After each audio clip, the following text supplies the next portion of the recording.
મેં મારી માતાની મિત્રની પાગલ દીકરી સાથે બળજબરીથી લગ્ન કર્યા, કારણ કે તે અબજો રૂપિયાની મિલકતની એકમાત્ર વારસદાર હતી. કાકીને લાગ્યું કે હું તેના પ્રેમમાં પડી ગયો હોઈશ, પરંતુ કાકીના મૃત્યુની સાથે જ મેં તેની બધી મિલકત મારા નામે કરી દીધી અને પછી ફરીથી લગ્ન કર્યા અને મારી પાગલ પત્નીને ઘરમાંથી કાઢી મૂકી. પરંતુ લગ્નના બીજા જ દિવસે મને ભ્રષ્ટાચાર વિરોધી ઓફિસમાંથી ફોન આવ્યો. તેઓએ કહ્યું કે થોડી તપાસ કરવી પડશે. જ્યારે અધિકારી મારી સામે આવ્યા ત્યારે મારા પગ નીચેથી જમીન સરકી ગઈ, કારણ કે તે બીજું કોઈ નહીં પણ તે પાગલ સ્ત્રી હતી. મેં રૂમના પડદા પાછળથી ડોકિયું કર્યું અને પહેલીવાર મહેકને જોઈ. તે ફ્લોર પર બેઠી હતી અને આંગળી વડે ફ્લોર પર વર્તુળો બનાવી રહી હતી. તેના માતા એટલે કે મારી કાકી હાથમાં પાણીનો ગ્લાસ લઈને વારંવાર કહી રહી હતી, મહેક, ચૂપ રહે દીકરા. લોકો જોશે. મેં મારી માતા તરફ જોયું. તે સંપૂર્ણપણે સંતુષ્ટ દેખાતી હતી, જાણે આજ તે ઈચ્છતી હતી. તેણીએ મારા ખંભા પર હાથ મૂક્યો અને ધીમેથી કહ્યું, આ યોગ્ય સમય છે. અમન, તેના પિતાનું અવસાન થયું છે. આખી મિલકત તે છોકરીના નામે છે અને તે છોકરી માનસિક રીતે યોગ્ય નથી. મેં કોઈ જવાબ આપ્યો નહીં. મેં ફક્ત મારા હૃદયમાં ગણતરી શરૂ કરી. 3 કનાલનું ઘર, 2 પ્લોટ, 1 ફેક્ટરી અને આ મૌન વારસદાર. જ્યારે મહેકના પિતાના મૃત્યુના સમાચાર શહેરમાં ફેલાઈ ગયા, શોક વ્યક્ત કરવા માટે લોકોની કતાર હતી. પણ મેં ફક્ત ફોન પર આટલું કહ્યું, કાકી પાછા આવે ત્યારે મને જાણ કરજો. મમ્મી બોલી ચૂકી હતી. અમે ધાર્મિક વિધિઓ પૂર્ણ થવાની રાહ જોઈ અને પછી અમે કાકીના ઘરે પહોંચ્યા. મમ્મીએ આંખોમાં આંસુ સાથે કહ્યું, બહેન, અમને મહેકની ચિંતા છે. તે એકલી રહી જશે. અમન હંમેશા તેની બહેનને ફોન કરે છે, પણ કદાચ હવે સંબંધ બદલાય તો સારું રહેશે. કાકીએ મહેક તરફ જોયું. તે હજુ પણ એવી રીતે ચૂપ હતી જાણે તે કોઈ બીજી દુનિયામાં હોય, પણ તે ભોળી નહોતી. તેનું મૌન મારા માટે સોનાનો દરવાજો હતું. મેં તેની નજીક જઈને ધીમેથી કહ્યું, મહેકે કહ્યું, જો તમે ઈચ્છો તો હું મારી જિંદગી તમારી સાથે વિતાવવા માંગુ છું. તે એક ક્ષણ માટે અટકી ગઈ, પછી મારી સામે જોયું. તેની આંખો ખાલી હતી, પણ મને ખબર નથી કે મને કેમ લાગ્યું કે તેની અંદર કંઈક બીજું છે, જાણે કે તે એટલી પાગલ નથી જેટલી લોકો તેને બતાવતા હતા. કાકી સંમત થયા. કદાચ માતા તેની પુત્રીનો ટેકો જોઈને ખુશ થઈ હતી કે તેની લાચારીને કારણે મેં તેને વીંટી પહેરાવી. મહેકે કંઈ કહ્યું નહીં, હસ્યું નહીં કે રડ્યું નહીં. તેણે ફક્ત હાથ લંબાવ્યો. શહેરમાં ચર્ચાઓ શરૂ થઈ ગઈ કે અમને કેટલું મોટું પગલું ભર્યું છે. પાગલ છોકરી સાથે લગ્ન કરવાથી મને માન મળ્યું અને હું દર વખતે હસતો. હું મારા મનમાં કહેતો હતો કે આ માન નથી, તે શરમજનક છે. લગ્નના દિવસે મહેકને લાવવામાં આવી હતી. તેનો ચહેરો ભાવહીન હતો, સફેદ કપડામાં હતો, વાળ વિખેરાયેલા હતા. કેટલાક મહેમાનોએ કહ્યું કે છોકરી વિચિત્ર દેખાતી હતી, પરંતુ બધાએ તેના મૌનને આદર તરીકે માન્યું. પંડિતે મંત્રોચ્ચાર કરવાનું શરૂ કર્યું અને મારું હૃદય ઝડપથી ધબકવા લાગ્યું. મહેકે કોઈ પ્રશ્ન પૂછ્યો નહીં. તેણીએ કોઈ ખચકાટ દર્શાવ્યો નહીં, જાણે તે બધું સાંભળી રહી હોય અને સમજી રહી હોય. જ્યારે તેણીએ સપ્તદીની દરેક ફેરા દરમિયાન મારી સાથે હા પાડી, ત્યારે એવું લાગ્યું કે તેનો અવાજ બીજી દુનિયામાંથી આવી રહ્યો છે. નરમ, ધીમો અને નિર્ણાયક. મેં તેના પર મંગળસૂત્ર પહેરાવ્યું. પછી તેણે સિંદૂર લગાવ્યું.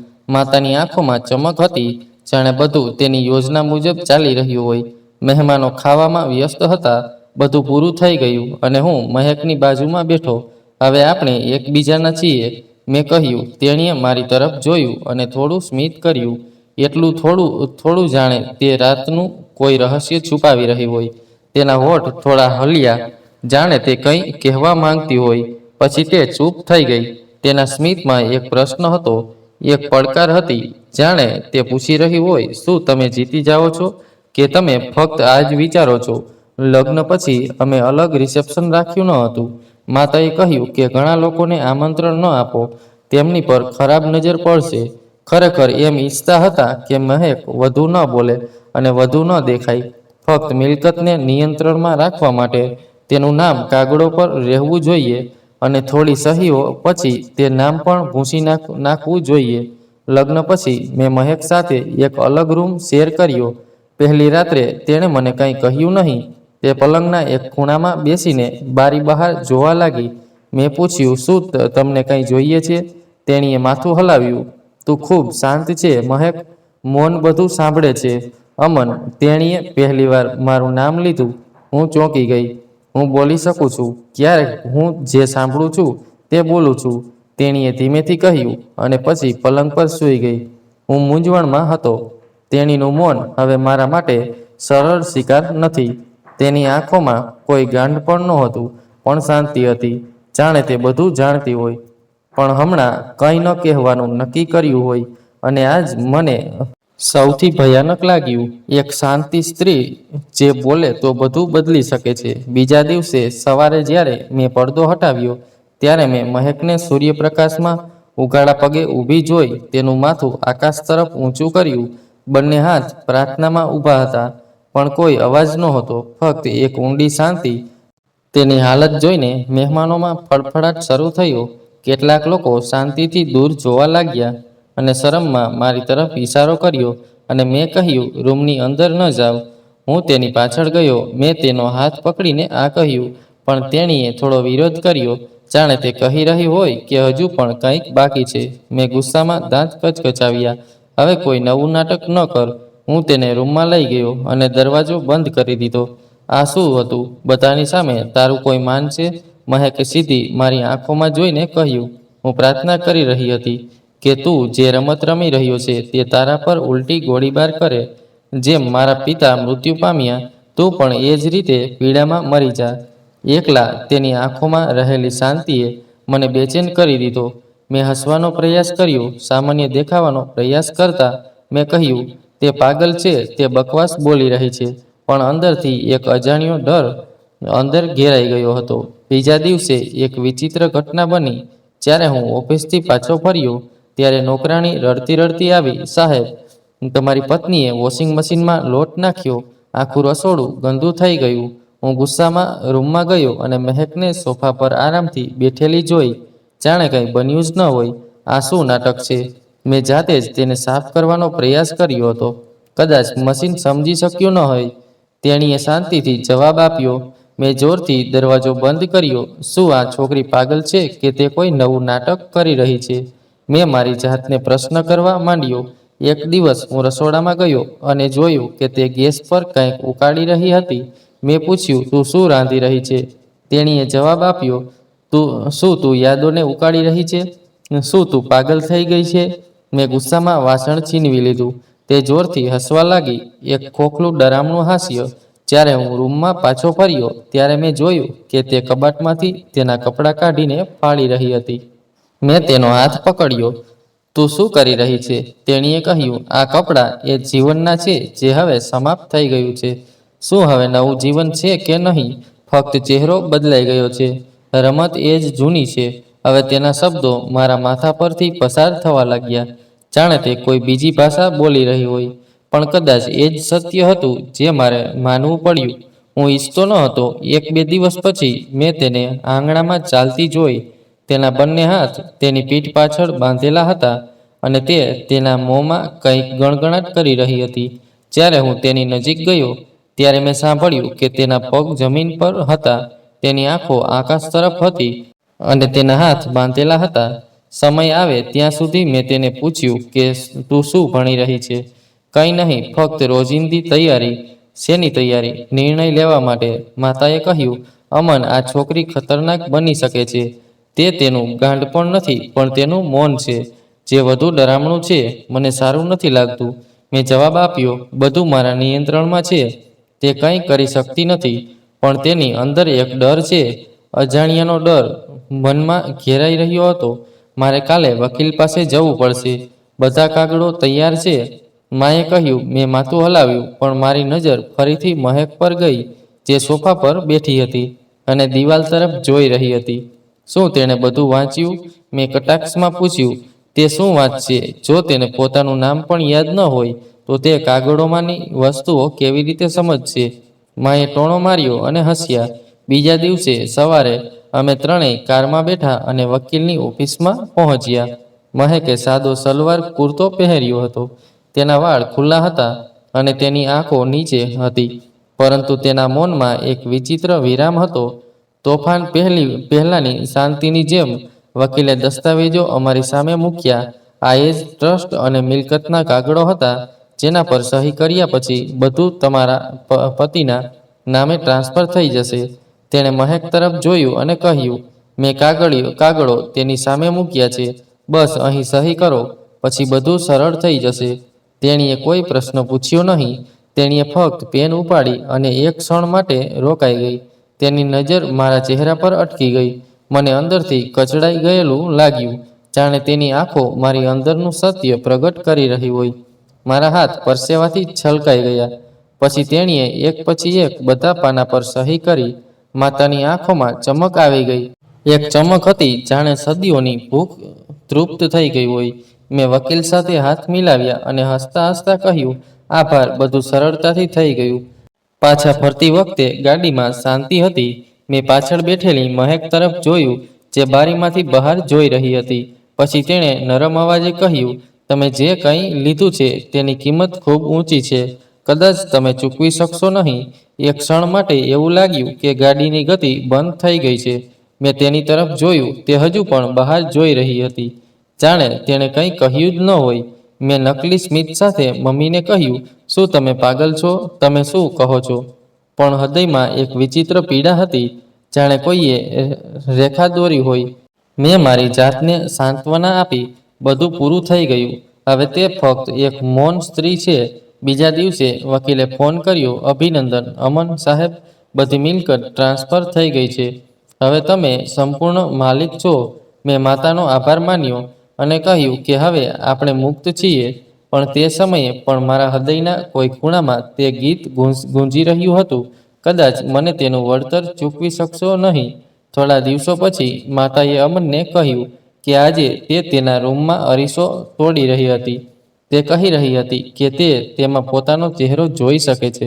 હું તેના રૂમમાં ગઈ. કાચ ફ્લોર પર વેરવિખેર હતો અને અરીસો પડ્યો હતો. તે મારો ચહેરો નહીં પણ તમારો ચહેરો બતાવી રહ્યો હતો.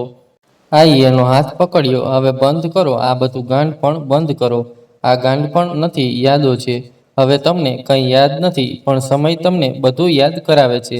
રાત્રે સૂતા પહેલા મેં બારી ખોલી અને જોયું કે કબૂતર ત્યાં નહોતું. પાંજરું ખુલ્લું હતું. મેં મારી જાતને કહ્યું કે પક્ષી ઉડી ગયું છે. પણ શું તે ખરેખર કેદમાં હતું કે હું? મારા હૃદયમાં ગૂંગળામણની એક વિચિત્ર લાગણી હતી અને મહેકનું મૌન હવે ઝેરી લાગવા લાગ્યું હતું. છેલ્લા કેટલાક દિવસો શાંતિથી પસાર થયા, જાણે સમય થંભી ગયો હોય. મહેક મોટા ભાગે રૂમમાં રહેવા લાગી હતી. તેની વાતચીત ઓછી થઈ ગઈ હતી. તેના ચહેરા પર એ જ જૂની શાંતિ હતી, પણ હવે તેનામાં એક અલગ પ્રકારનો આત્મવિશ્વાસ હતો. એક આત્મવિશ્વાસ જે તે મને ઓળખતો હતો. એક સાથે આંટીએ કહ્યું, ક્યારેક મને છાતીમાં ખૂબ દુખાવો થાય છે. જૂની દવા પૂરી થઈ ગઈ છે. મારે કંઈક નવું મંગાવવું પડે છે. મેં દવાની બોટલ હાથમાં લીધી. મેં બોટલ વાંચ્યું અને સ્મિત સાથે કહ્યું, આ વખતે હું વધુ મજબૂત અસરવાળી બોટલ લઈશ. આંટીને ખબર નહોતી કે મેં દિવસ દરમિયાન દવાની બોટલ બદલી છે.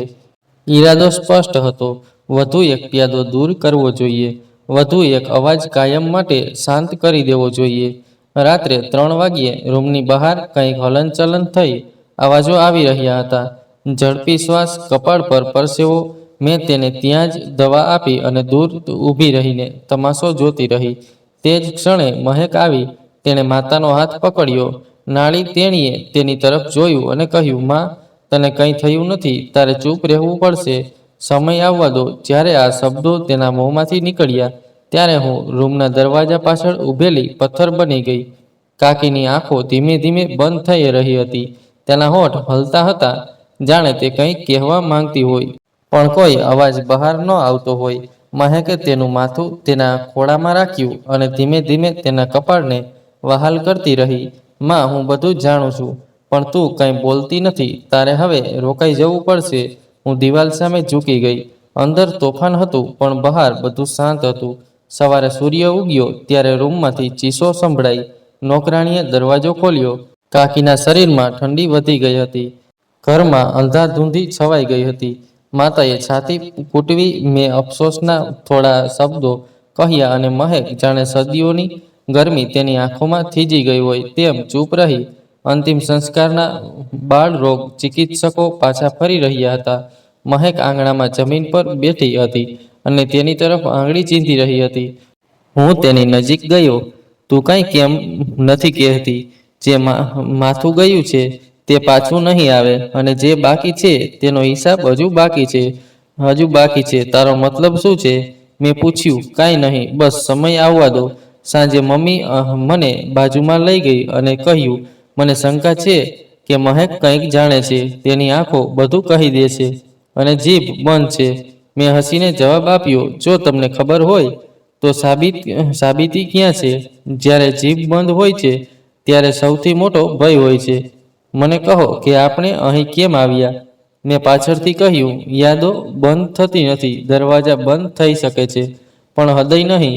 યાદોને સાચવીને કંઈ થતું નથી. મહેક, આગળ વધો. આગળ વધવા માટે તમારે કંઈક પાછળ છોડી જવું પડશે. તમે બધું લઈ ગયા, પણ હું બધું છોડવા તૈયાર છું. મેં પાછળ ફરીને દરવાજો બંધ કરી દીધો અને તેને તેની યાદોમાં દટાયેલી રહેવા દીધી. 2 દિવસ પછી એક નોકરાણી આવી અને મને કહ્યું, બીવીજીએ તે બધા ફોટોગ્રાફ્સ બાળી નાખ્યા છે, તેના બાળપણના, તેની માતાના અને તમારું પણ. મેં આશ્ચર્યથી પૂછ્યું, સાબજી, અને તેની બાળી નાખ્યું અને રાખને કુંડામાં નાખી દીધી. તેણીએ કહ્યું કે છોડ સાવધાન થઈ જશે. મેં મહેકને આ વિશે પૂછ્યું. યાદો રાખવામાં સારી લાગે છે. તે ક્યારેય બોલતી નથી, ફક્ત ડંખે છે. તને શું જોઈએ છે મહેક? તે જે કંઈ પણ તે છીનવી લીધું છે તે મને પાછું આપી દે. તે રાત્રે હું મારા રૂમમાં બેઠો અને લાંબા સમય સુધી વિચારતો રહ્યો. શું મહેક પાગલ હતી કે ખૂબ જ બુદ્ધિશાળી? શું તે તેની માતાને બચાવી શકી હોત? કે તે કદાચ તેણીએ તેની જાણ જોઈને બચાવી ન હોત? કદાચ તેણીએ મારી સામે તેની માતાનું બલિદાન આપ્યું. મારા ભાગ્ય માટે સાંજથી વરસાદ પડી રહ્યો હતો. બારીમાં વીજળીના ચમકારા દેખાઈ રહ્યા હતા અને ગર્જનાના અવાજો માતાને અથડાતા હતા. તે મને પરેશાન કરી રહી હતી. આ રાત સારી નથી લાગતી. તેઓએ કહ્યું, તે છોકરીની આંખોમાં કંઈક બીજું ચાલી રહ્યું છે. મેં મારી માતાની વાત અવગણી અને બહાર નીકળી ગયો. ત્યાં આંગણાની વચ્ચે ભીની જમીન પર બેઠી હતી. તેની નજર દરવાજા પર ટકેલી હતી. તે ન તો હલતી હતી કે ન તો બોલતી રહી હતી. વરસાદમાં તેના હાથમાં રહેલી માટી કાદવમાં ફેરવાઈ ગઈ હતી અને તેના વાળ તેના ચહેરા પર ચોંટી ગયા હતા. અહીંથી ચાલ્યા જાઓ, મેં જોરથી કહ્યું. આ ઘર હવે તમારું નથી. તેણે મારી તરફ જોયું નહીં. તે ફક્ત દરવાજા તરફ એવી રીતે જોતી રહી જાણે તેના પર કંઈક લખ્યું હોય જે ફક્ત તે જ વાંચી શકતી હતી. પાછળ ઊભેલી માતાએ કહ્યું, તેને બહાર કાઢી નાખો. આ આપણા સન્માનનું અપમાન છે. મેં અંદર જઈને દરવાજો બંધ કરી દીધો અને બહારથી તાળું મારી દીધું. એક ક્ષણ માટે એવું લાગ્યું કે જાણે છેલ્લો દરવાજો બંધ થઈ ગયો હોય. પણ કોના માટે કે મારા માટે? આ નિર્ણય પછીથી લેવાનો હતો. રાત્રે છત પર વરસાદ બંધ થઈ ગયો હતો, પણ જમીન પર પાણી હજુ પણ એકઠું થયું હતું. મેં નીચે જોયું. મહેક હજુ પણ ત્યાં જ બેઠી હતી. કોઈ ચીસો નહીં, કોઈ ફરિયાદ નહીં, કોઈ હલનચલન નહીં. ફક્ત એક ખાલી આંખો જાણે કોઈ દ્રશ્યનું પુનરાવર્તન કરી રહી હોય. સવારે મેં નોકરાણીની ચીસો સાંભળી. હું બહાર દોડી ગઈ અને દરવાજા પર લોહીથી લખેલું હતું, તમે દરવાજો બંધ કરી દીધો. હું દરબારનો દરવાજો ખોલીશ. મારા કરોડરજ્જુમાં બળી રહ્યું હતું. શહેરાના દોડી ગઈ. માએ કહ્યું કે તે પાગલ થઈ ગઈ છે. જુઓ, તેણે પોતાના લોહીથી શું લખ્યું છે. મેં દરવાજા તરફ ધ્યાનથી જોયું. તે શબ્દો તાજા હતા અને તેમાં એક મજબૂત નિશ્ચય છુપાયેલો હતો. માં, તે પાગલ નથી લાગતી. મેં પહેલીવાર વિચાર્યું, તે કંઈ બીજું કરી રહી છે. પણ બીજી જ ક્ષણે મેં મારી જાતને ખાતરી કરાવી કે તે ફક્ત એક પરાજિત સ્ત્રી છે જેની પાસેથી મેં બધું છીનવી લીધું છે. અને પરાજિત છોકરીઓ કંઈ કરતી નથી. મહેક બપોરે ગુમ હતી, ન તો ઘરમાં કે ન તો આસપાસમાં. મેં નોકરોને પૂછ્યું કે તે ક્યાં ગઈ. સાહેબ, સવારે કાળા ચશ્માવાળી ગાડી આવી હતી. બેબીજી તેમાં બેસીને ચાલ્યા ગયા. મેં ગુસ્સામાં ફોન ઉપાડ્યો, પણ હું કોને ફોન કરું? તેમના ખરેખર મારો કોઈ સંપર્ક નહોતો, કોઈ મિત્ર નહોતો. સાંજે એક વૃદ્ધ નોકર આવ્યો જેને મેં મહિનાઓ પહેલાં કાઢી મૂક્યો હતો. તેના હાથમાં એક જાડું પરબીડિયું હતું. બીબીજીએ મને તે આપ્યું હતું. મેં તે પરબીડિયું ખોલ્યું. અંદર મારા અને મહેકના લગ્નનો ફોટો હતો. પાછળ લખ્યું હતું, ફોટામાં બધા હસતા હોય છે, પણ ફક્ત સમય જ સાચા ચહેરા બતાવે છે. મેં ફોટો ફાડી નાખ્યો અને મારી માતાને કહ્યું, તે બધું દોડ કરી રહી છે. તે આપણને ડરાવવા માંગે છે. દીકરા, મને ડર લાગે છે, ભલે તે પાગલ હોય કે સમજદાર. હવે તે શાંત નથી અને હજુ પણ આપણે ડરીએ છીએ. માતા, આપણે બધું લઈ લીધું છે. તે કંઈ કરી શકતી નથી. 2 દિવસ વધુ વીતી ગયા. મૌન તોફાન પહેલાની જેમ પસાર થયું. એક દિવસ હું એક વૃદ્ધ વકીલને મળ્યો. તેણે કહ્યું કે મહેક મારી ઓફિસમાં કેટલાક કાગળો લઈને આવી હતી. જૂની ફાઇલો, વસિયતનામા, ટ્રસ્ટ દસ્તાવેજો. તમે તેને કંઈ આપ્યું નહીં.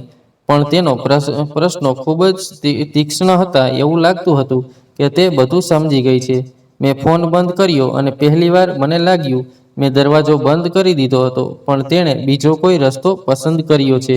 રાત્રે હું મહેક જ્યારે બેસતી હતી ત્યાં આંગણામાં ગયો.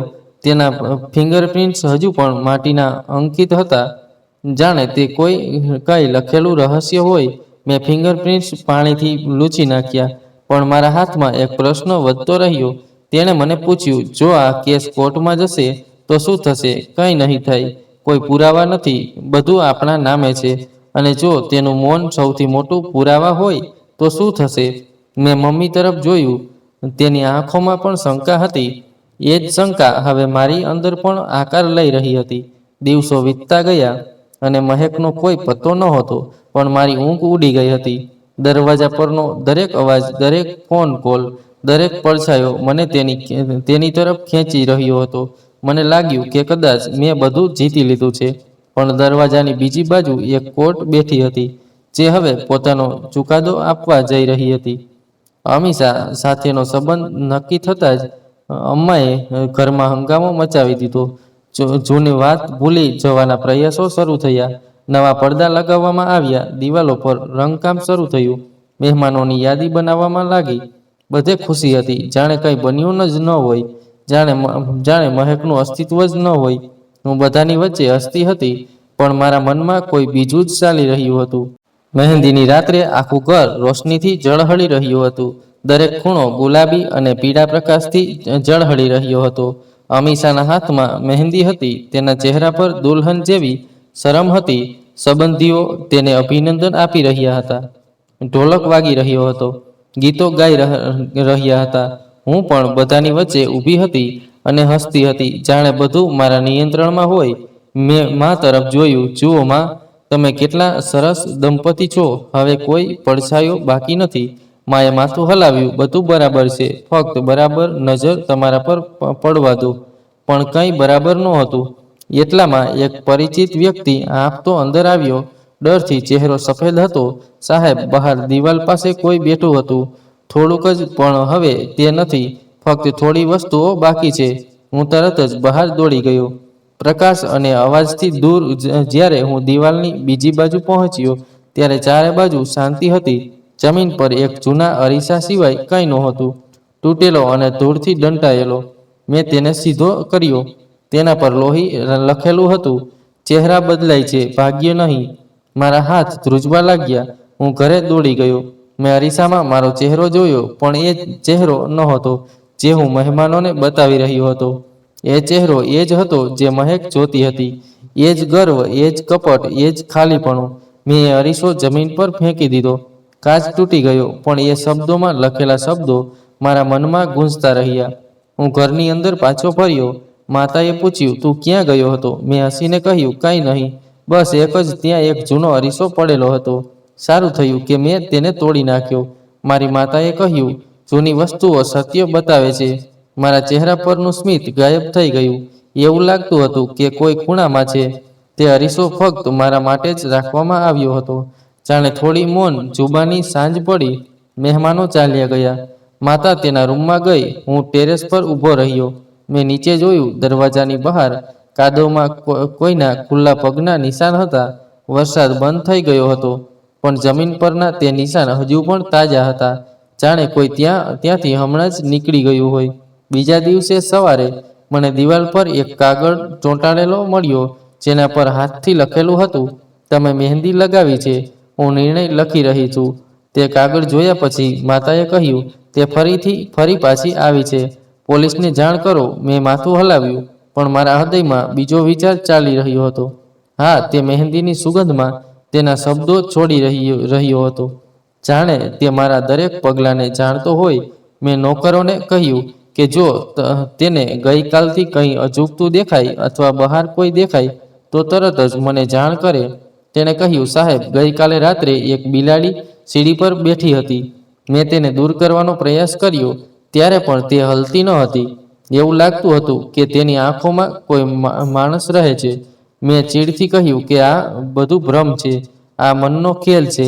પણ ખરેખર મારું મન રમત રમી રહ્યું હતું. હવે મને દરેક વસ્તુમાં મહેકની ઝલક દેખાતી હતી. જ્યારે પંખો ચાલુ થયો ત્યારે મને તેના હાસ્યનો પડઘો સંભળાયો. જ્યારે દરવાજો ખુલ્યો ત્યારે એવું લાગતું હતું કે તે સામેથી આવી રહી છે. માતાને હવે અમારી વાતચીતમાં રસ નહોતો. તે ફક્ત વાતો કરતી અને હું કોઈ બીજી દુનિયામાં ખોવાયેલો રહીશ. તેણીએ પૂછ્યું, શું તમે ખરેખર ખુશ છો? મેં કહ્યું, હા, અલબત્ત, પણ મારા જૂઠાણાનો પડછાયો દરેક અરીસામાં મને જોઈ રહ્યો હતો. અને હવે એ જ અરીસો મારી યાદોમાં ઉમેરવા લાગ્યો. 2 દિવસ પછી અમે લગ્નની તૈયારીઓ માટે બહાર જઈ રહ્યા હતા. અમે બહાર નીકળતાની સાથે જ દરવાજા પર એક કાગળ મળ્યો. મને એક લટકતી પત્રિકા મળી જેના પર શાહીથી લખેલું હતું કે જો જીવનમાં સમાચારોની શાંતિ હોય તો નોંધોનો પડઘો લાંબા સમય સુધી રહે છે. અમે તે પંક્તિ વાંચી અને મૌન થઈ ગયા. મેં તરત જ તે પત્રિકા કાઢી નાખી. પહેલાં તો મને લાગ્યું કે તે મજાક છે, પણ હવે તે મજાક જેવું લાગતું નહોતું. આ એક એવી શ્રેણી હતી જે સતત મારા હૃદયને વીંધી રહી હતી. મહેકે કંઈ કહ્યું નહોતું, પણ હવે તે બધે હાજર હતી. મહેંદીની રાત વીતી ગઈ, પણ તે રાત્રે મારા અંદર જે તૂટ્યું હતું તે આજ સુધી સુધારાયું નથી. ભ્રષ્ટાચાર વિરોધી કાર્યાલય બહુ મોટું નથી, પણ અંદર પગ મૂકતાની સાથે જ મને એક વિચિત્ર ભારણ લાગ્યું, જાણે દિવાલો પર મૌન આરોપો ચોંટી ગયા હોય. 2 સુરક્ષા કર્મચારીઓએ મને રૂમની અંદર જવાનો સંકેત આપ્યો. મેં મારી આંખો સીધી કરી, મારા શ્વાસ પર કાબુ મેળવ્યો અને દરવાજામાં પગ મૂક્યો. રૂમમાં એક ટેબલ હતું. તેની પાછળ એક ખુરશી હતી જેના પર કોઈ બેઠું હતું. સફેદ કુર્તા પૈજામા પહેરેલો, માથું નમેલું, ફાઇલોમાં વ્યસ્ત. અમનસિંહ, મેં બૂમ પાડી. તેણે માથું ઊંચું કર્યું અને એવું લાગ્યું કે મારી કરોડરજ્જુ પર બરફ પડી ગયો છે. હા, એ જ ચહેરો, પણ હવે કોઈ લાગણીઓ વિના, કોઈ ખચકાટ વિના, કોઈ લાચારી વિના, ફક્ત નિર્ણય. તેની આંખોમાં એ જ ઊંડી શાંતિ હતી જેને હું વર્ષોથી અવગણી રહ્યો હતો. પણ હવે એ જ શાંતિ મારી વિરુદ્ધ સાક્ષી આપવાની હતી. મેં હમણાં જ તને કહેવાનું શરૂ કર્યું હતું જ્યારે તેણીએ મને અટકાવ્યો અને કહ્યું, તને લાગ્યું કે હું ક્યાંય ખોવાઈ ગઈ છું. તને લાગ્યું કે આ મૌન સ્ત્રી ગઈ છે. હું કંઈક કહેવા માંગતો હતો, પણ એવું લાગ્યું કે મારી જીભ થીજી ગઈ છે. તેણે ફાઇલ મારી સામે ફેંકી દીધી. આ તારા કાર્યો છે, નકલી સહીઓ, છેતરપિંડી, મિલકત, ઝેરનો અહેવાલ અને તમારો ઘમંડ. મેં ફાઇલના પાનાઓ તરફ જોયું. દરેક પાના પર એ જ સત્ય હતું જે હું છુપાવવાનો પ્રયાસ કરી રહ્યો હતો. તમે આ બધું કર્યું, તેણીએ કહ્યું, અને તમે પોતે પણ તમારા મૌનમાં તે સ્વીકાર્યું. હું બધું સાંભળતો રહ્યો. એક દિવસ સત્ય પોતે બોલવા લાગે છે. રૂમમાં શાંતિ હતી. બહાર અધિકારીઓની હલનચલન અને ફાઇલોનો અવાજ હતો, પણ મારા કાનમાં ફક્ત એક જ વાક્ય ગૂંજતું હતું, તમે મને પાગલ માનતા હતા. મહેક, મારી વાત સાંભળો. હવે તમારી વાત સાંભળવાનો સમય નથી. તેણીએ ઠંડા અવાજમાં કહ્યું, હવે તમારી ફાઇલો બોલશે. મેં ગુસ્સા અને લાચારીના મિશ્રણમાં કહ્યું, તમે બદલો લીધો શું? તમે બદલો લઈ રહ્યા છો? ના, તેણીએ મક્કમતાથી કહ્યું, બદલો લેવો એ નાની વાત છે. હું ન્યાય કરી રહી છું. તે માતા માટે જેને તમે ચૂપ કરી દીધી, તે ઘર માટે જે તમે લૂંટ્યું, અને તે મૌન પુત્રી માટે જેણે વર્ષો સુધી પોતાને કાબૂમાં રાખ્યો. તેથી એક દિવસ તમે સંપૂર્ણપણે ખુલ્લા પડી શકો. હું ખુરશી પર બેઠી. મારા કપાળ પર પરસેવો હતો, હાથ ધ્રુજતા હતા. આ એ જ ગંધ નહોતી જેને મેં નબળી માનતી હતી. આ હવે કોઈ અપાર જેવી હતી જે કાયદાની ભાષામાં જવાબ આપી રહી હતી. તમે અહીં કેવી રીતે પહોંચ્યા? મેં ફફડાટમાં પૂછ્યું. જે દિવસે તમે દરવાજો તોડ્યો. તેણીએ કહ્યું કે તે જ દિવસે મેં એક નવો દરવાજો ખોલ્યો. તમને લાગતું હતું કે હું હારી ગઈ છું, પણ હું દરરોજ કંઈક શીખું છું. મેં દરેક ક્ષણ લખી અને તમે જે કંઈ લઈ ગયા તે મેં સમયસર પાછું મેળવવા માટે એકત્રિત કર્યું. તમે જાણો છો કે આ બધું સાબિત કરવું સરળ નહોતું. તેથી હું ચૂપ રહી, કારણ કે જે વારંવાર અવાજ કરે છે તે રેકોર્ડ પર આવતો નથી, પરંતુ જે બધું ચૂપચાપ જુએ છે તે એક દિવસ બધું બતાવી દે છે.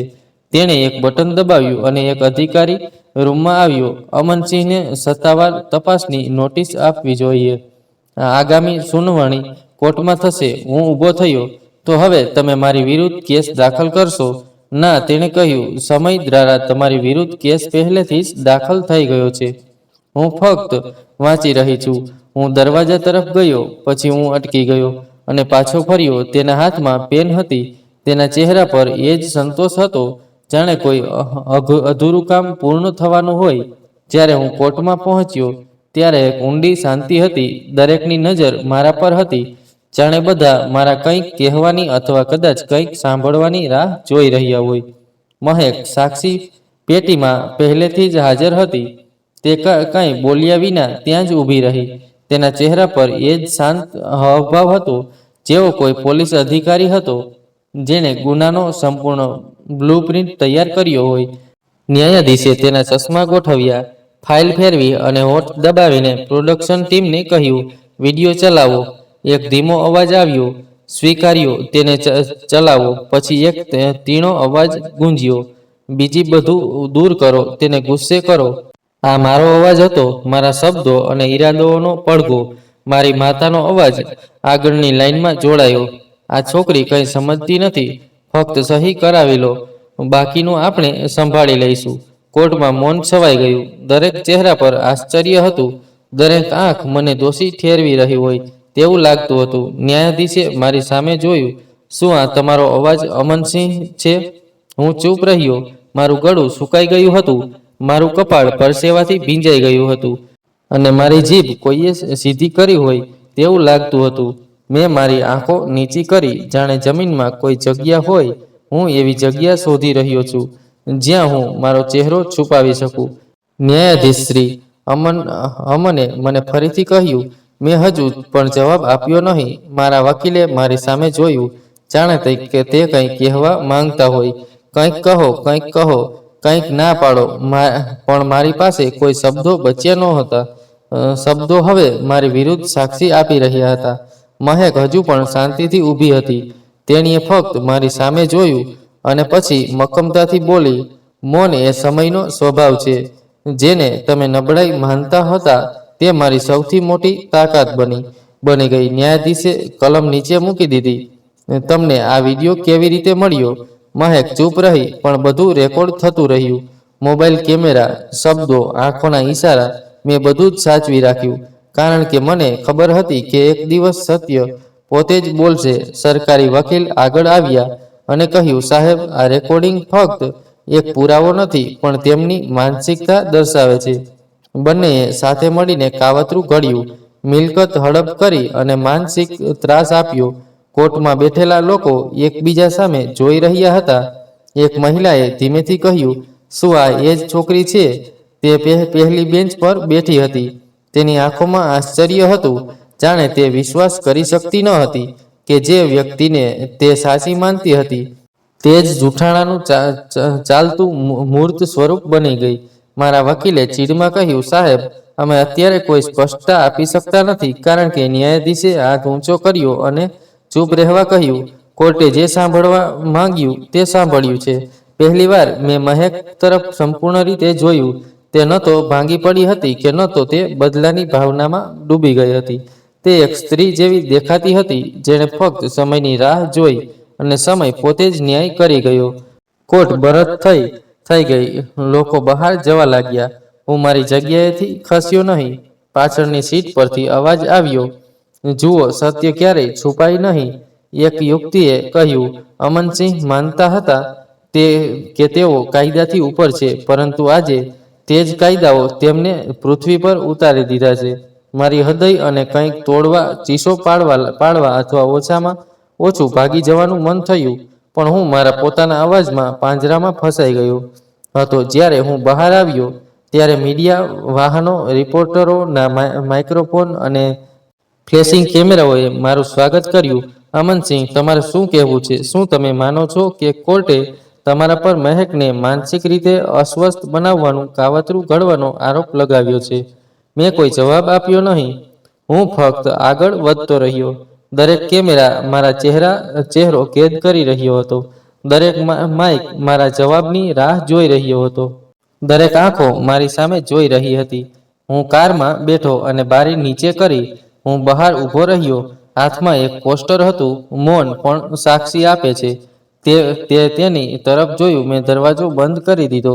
મહેકે મારી પાસેથી કંઈ લીધું ન હતું. તેણે ફક્ત મેં જે આપ્યું હતું તે પાછું આપ્યું હતું.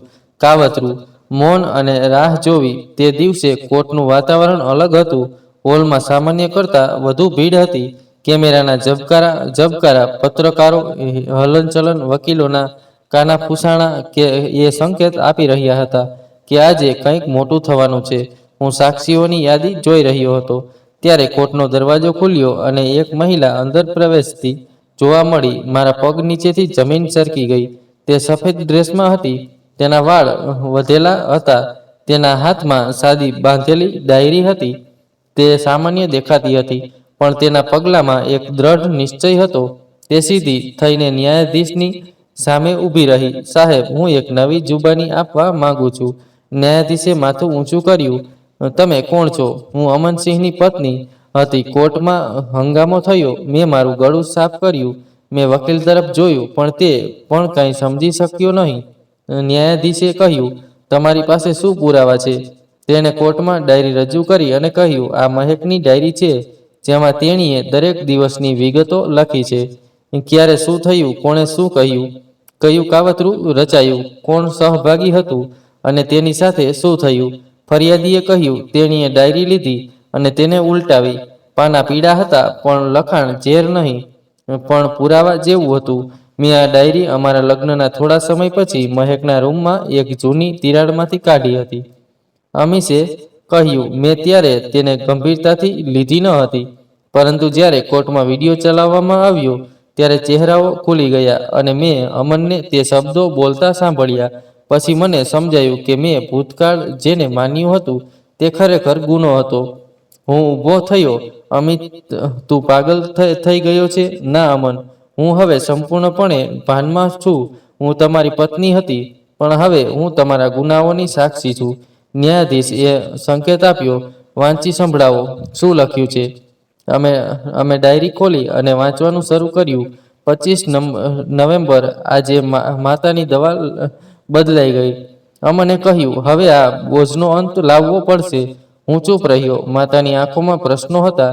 4 ડિસેમ્બર, અમને મને સહી કરવા માટે કેટલાક કાગળો આપ્યા.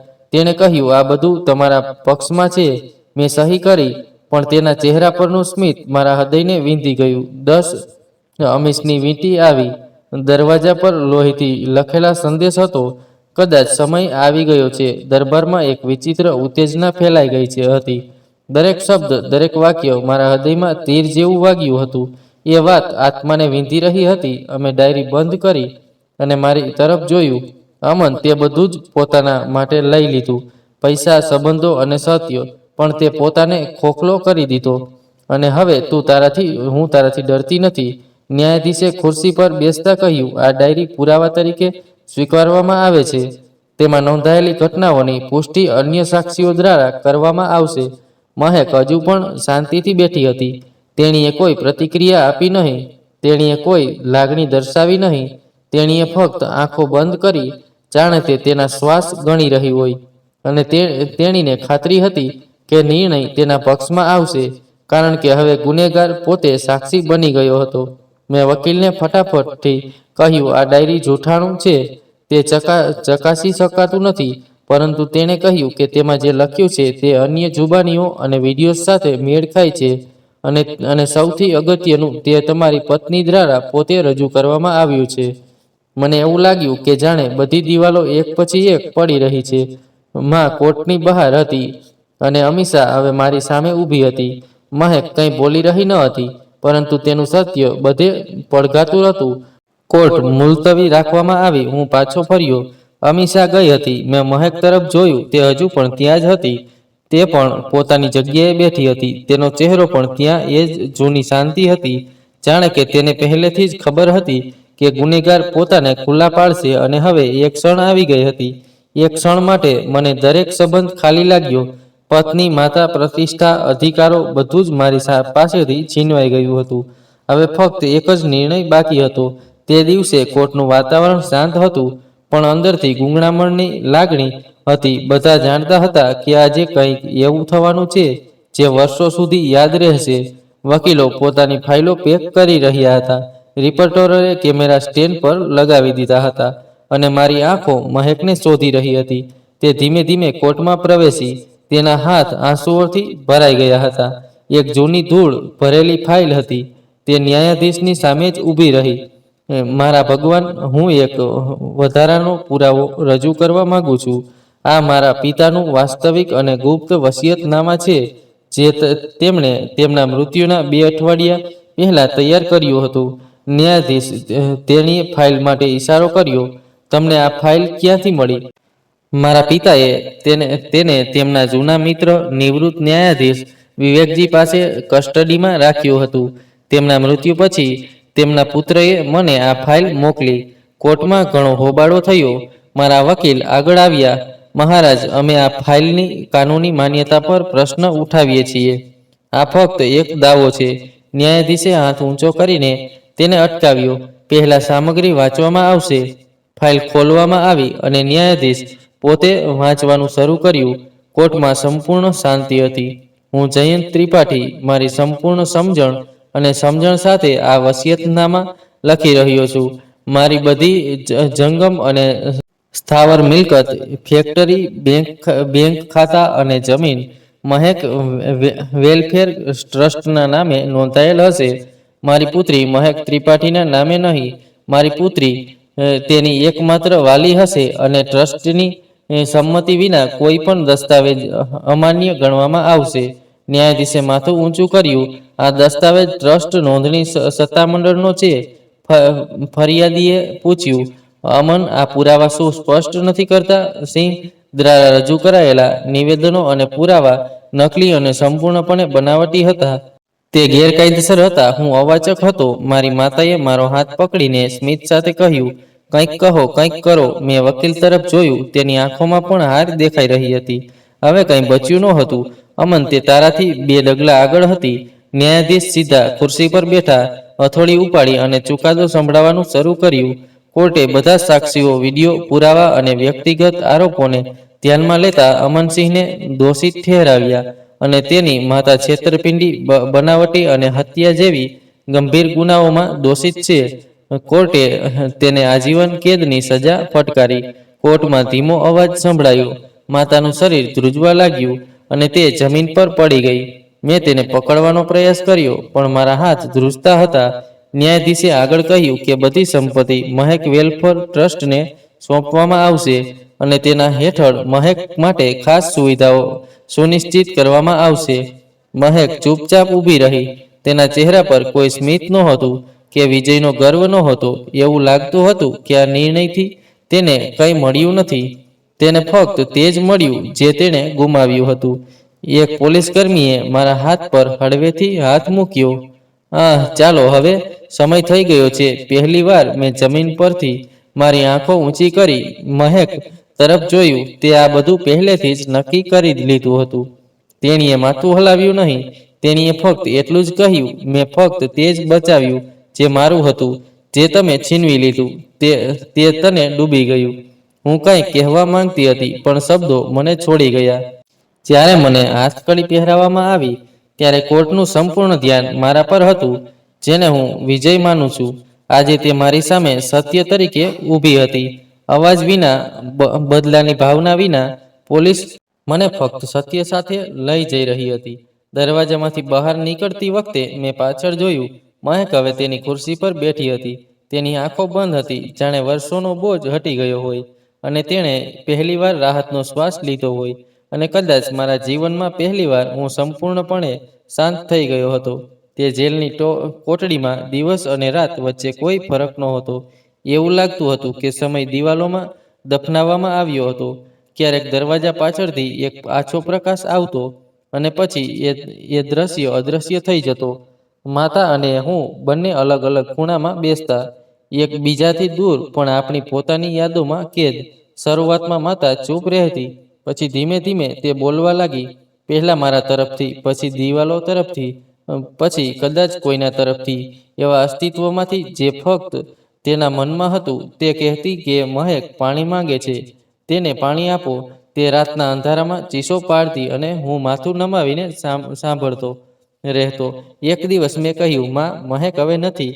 તેણે મને ધ્યાનથી જોયું, જાણે તે મને ઓળખવાનો પ્રયાસ કરી રહી હોય. પછી તેણે ધીમેથી કહ્યું, તો પછી કોણ છે તે, જે દરરોજ રાત્રે મારા પલંગ પાસે આવીને બેસે છે, જેના શ્વાસ હું સાંભળી શકું છું?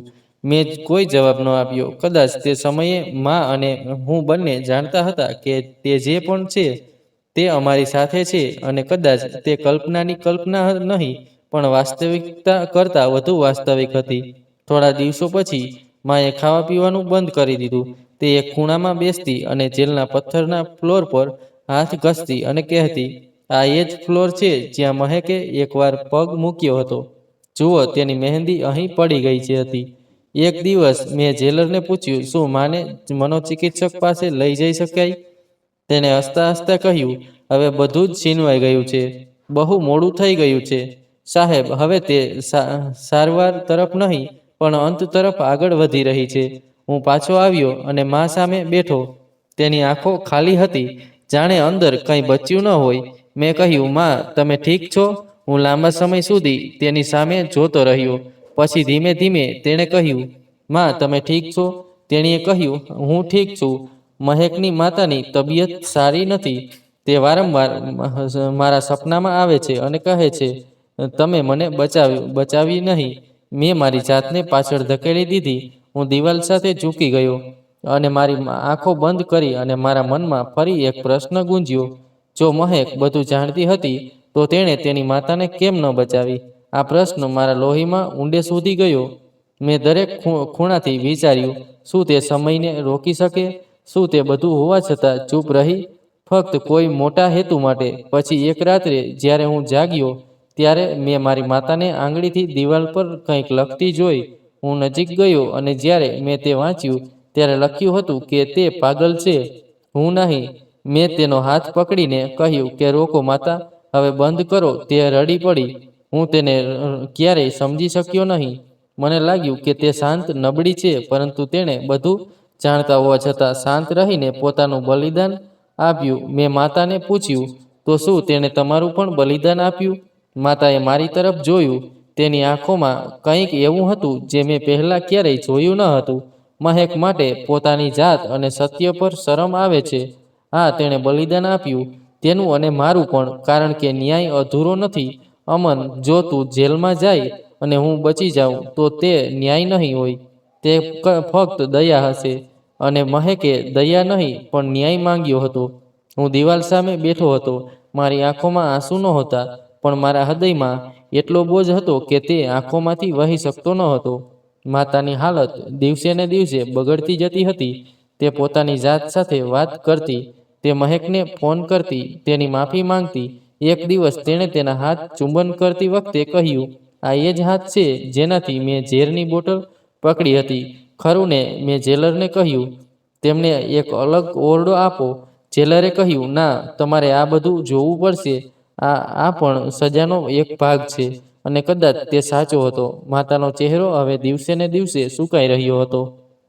તે ખૂબ જ પાતળી થઈ ગઈ હતી. હવે તેની આંખોમાં એક જ પ્રશ્ન હતો, શું મહેક મને ક્યારેય માફ કરશે? હું આખો દિવસ તેની સાથે બેઠો હતો. પછી તેણે આખરે કહ્યું, અમન, જ્યારે તે કોર્ટમાં ચૂપચાપ બેઠી હતી, ત્યારે મેં તેને પહેલીવાર બરાબર જોઈ. તે પાગલ નહોતી, હું પાગલ હતી. અને તે ક્ષણે મને સમજાયું કે જીતવાની જીદમાં આપણે બધું ગુમાવીએ છીએ. પરંતુ મહેક બધું ગુમાવ્યા પછી પણ ન્યાયની ટોચ પર બેઠી હતી. આજે તે સભામાં એક અલગ પ્રકારની શાંતિ હતી. ગાર્ડ આવ્યો અને તેને કોર્ટમાં તેણીએ કહ્યું, શું કોઈ તમને મળવા આવ્યું છે?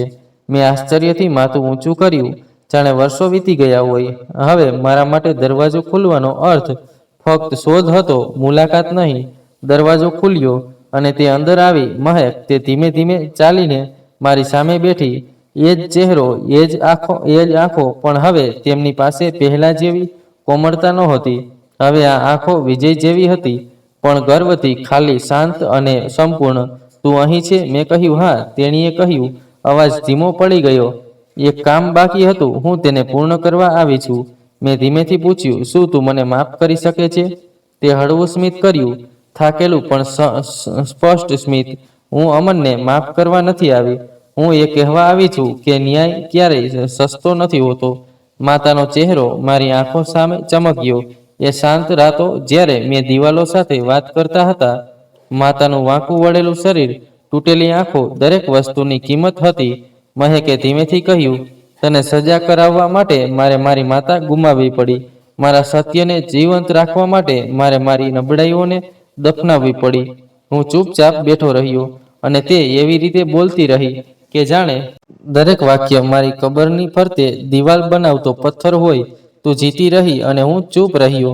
પણ તારી દરેક જીત મારા માટે એક ફટકો હતી. હું દરેક ફટકો એકત્રિત કરતો રહ્યો અને પછી મારા મૌનમાંથી બોલતા શીખી ગયો. મેં મારી આંખો નીચી કરી, જાણે તેના શબ્દો મારા માથા પર પડી રહ્યા હોય. જ્યારે મારી માતાનું અવસાન થયું, હું રડ્યો નહીં. મને બસ એક ક્ષણ યાદ આવી જ્યારે તેણે આ કહ્યું હતું, સમય આવવા દો. આજે એ સમય આવી ગયો છે અને તે જે વાવ્યું તે લણી લે. મહેક, હું ફક્ત એ જાણવા માંગુ છું કે તારું હૃદય દુઃખથી ભરેલું છે કે નહીં? શું કંઈક ખૂણામાં મારા માટે દયા બાકી છે? દયા? તેણીએ પ્રશ્ન ફરીથી પૂછ્યો. ના અમન, જો મારા હૃદયમાં દયા હોત તો કદાચ ન્યાય ન થયો હોત. ત્યારે તે તારી સહી લીધી, જ્યારે તે મારી માતાને માર માર્યો, જ્યારે તે મને પાગલ કહી, ત્યારે દયા હતી. હવે તું દયા કેમ માંગી રહ્યો છે? મારી જીભ ડગમગી ગઈ. શબ્દો મારા ગળામાં અટવાઈ ગયા. તને ખબર છે અમન, હું દરબારમાં દરરોજ તારી આંખોમાં તે ખાલીપણું જોતી રહી જે તું બીજામાં શોધતો હતો. પણ આજે હું તને કોઈ ચુકાદો અપાવવા નથી આવી. હું તને વાસ્તવિકતા બતાવવા આવી છું.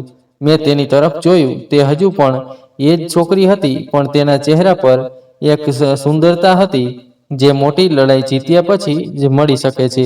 તું ક્ષણિત હતી. મારું મૌન કાયમી હતું. તારા શબ્દો દરબારમાં સંભળાવવામાં આવતા, પણ મારા મૌન એ જ ચુકાદો લખી દીધો. મેં બસ આટલું કહ્યું, હું થાકી ગઈ છું. તેણીએ કહ્યું, થાક વ્યક્તિને સત્યની નજીક લઈ જાય છે. કદાચ એટલા માટે જ તમે આજે મને સમજી શકો છો. તેણી ઊભી થઈ, ધીમે ધીમે ખુરશી પાછળ ખસેડી, જાણે તે ભારે ભાર ઉપાડીને દૂર જઈ રહી હોય. તેણી દરવાજા તરફ આગળ વધી. તેણી એક ક્ષણ માટે અટકી, પણ પાછળ ન ફરતા કહ્યું, અમન, મૌન એ નબળાઈ નથી, તે સમયની ભાષા છે. અને આજે સમય તમને કહી ગયો છે. દરવાજો ખુલ્યો, ગાર્ડ તેને બહાર લઈ ગયો અને હું એ જ ખુરશી પર બેઠો રહ્યો. દરવાજો બંધ થયો અને તે દિવસે પહેલીવાર હું ખરેખર મૌન થઈ ગયો. તો મિત્રો, આ હતી આજની વાર્તા. આ વાર્તા વિશે તમારો શું અભિપ્રાય હતો? કોમેન્ટ બોક્સમાં જણાવો. જો તમને વાર્તા ગમી હોય તો વિડીયોને લાઈક કરો અને ચેનલને સબસ્ક્રાઈબ કરો અને બેલ આઇકોન પર ક્લિક કરો અને તેને બધા પર સેટ કરો, જેથી તમને નવા વિડીયોઝની સૂચના તરત જ મળે. જય શ્રી કૃષ્ણ. આભાર.